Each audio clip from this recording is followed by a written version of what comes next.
నువ్వు ఎవరికీ చెడు చెయ్యకపోయినా ఈ బాధ నీకే ఎందుకొచ్చింది?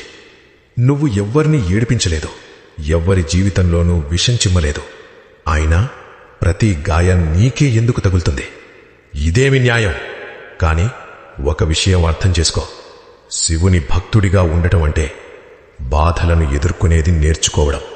శివుడు ఎవర్ని తనవాళ్లనుకుంటాడో మొదట వారి కర్మల లెక్కను తీర్చేస్తాడు. ఆ లెక్క కన్నీళ్లు, ఓటమి, ఒంటరితనంతో నిండిపోయుంటుంది. నువ్వు కుంగిపోయింది నువ్వు చెడ్డవాడివి కాబట్టి కాదు, నువ్వు మంచివాడివి కాబట్టి.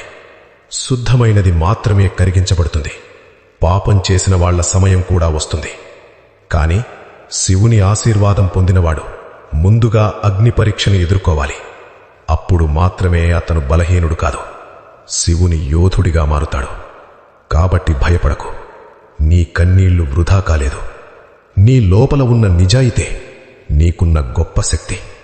ఎవడైతే నీ నుంచి అన్నీ దూరం చేశాడో వాడే నిన్ను శివునికి మరింత దగ్గర చేశాడు.